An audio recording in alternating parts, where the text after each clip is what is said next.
नमस्कार मंडळी, पोचले आहे बरं का मी बाजारामध्ये. हा बाजार आहे मांडवगणचा. म्हणजे आमच्या घरापासून 25 किलोमीटर हे गाव आहे. तर 25 किलोमीटरवरती आम्हाला ह्या बाजारला जावं लागतं.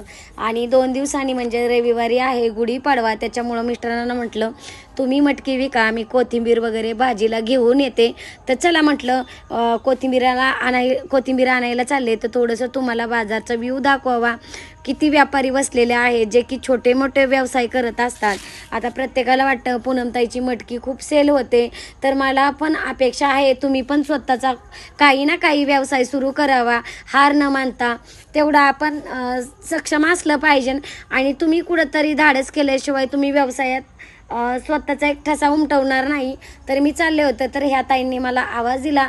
मला म्हटल्या वहिनी आमचा पण थोडासा व्हिडिओ घ्या, म्हणून यांच्याकडे आले. ह्यांचा पण थोडासा व्हिडिओ घेतला आणि म्हटलं चला बघूया कुठे कोथिंबीर वगैरे. तर सध्या कोथिंबीरीचा रेट 10 रुपयेचा आहे. अजून काही कोथिंबीरीला बाजार वाढलेले नाहीत. मेथीचे बाजार वाढलेले आहेत, पण कोथिंबीरीचे बाजार काय अजून वाढलेले नाहीत. आता उन्हाळा चालू झाला की आम्ही मग डायरेक्ट शेतकऱ्याकडून उक्तीच शेतं घेत असतो, जे की 10 पांड म्हणता. मग आमचे तर 10 पांड म्हणजे अर्धा एकर असतो. आता कुणाला समजेल कोणाला नाही समजेल. तर इकडं भैयाकडे पण आले होते. म्हटलं भैयानी काय काय तरकारी घेतलेली आहे. ओळखीची माणसं भेटली की थोडंफार बोलावंच लागतं. तर भैयानी तो खूप छान अशी मिरची घेतलेली होती, मला लई आवडली. म्हणजे की भैया ताजाच भाजीपाला घेतो. जे व्यापारी सकाळी सकाळी शेतकऱ्याकडून खरेदी करतात, आणि काही असे ठराविक व्यापारी असतात ते शेतकऱ्याकडून दुपारच्या नंतर घेतात. 2-4 रुपये जास्त देतात शेतकऱ्याला, पण ताजा माल मागवतात. तर ह्या भैयाचं खूप मोठं दुकान असतं काष्टीच्या बाजारामध्ये. तर भैयाच्या घराचं काम चाललेलं होतं, त्याच्यामुळं भैयाला विचारत होते झाले की नाही काम.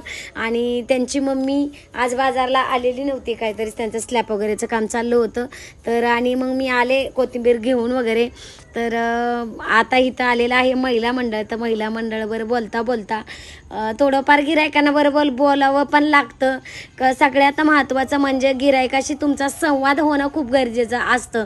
ज्यावेळेस तुमचा आणि गिरायकाचा संवाद होईल त्यावेळेस तुमचा व्यवसाय मोठा होत चालेल. जर गिरायक आले लगेच गेले तर तसं चालणार नाही. जर तुम्हाला तुमचा व्यवसाय मोठा करायचा असेल तर प्रत्येक गिरायकाची विचारपूस करावी लागते. त्यांचं काय चाललंय, आपलं काय चाललंय. तर हे महिला मंडळ माझ्यापाशी बसलं होतं. ह्या आहेत आशा वर्कर आहेत, आणि इथं बसले होत्या आजीबाई.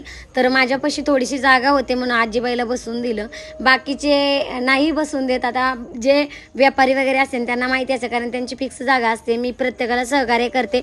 ह्यात माझा काही मोठीपणा नाही आहे, आणि ती जागा काही माझ्या बाप्पाची नाही आहे. खरं सांगायचं म्हटलं तर ही ग्रामपंचायतची जागा असते.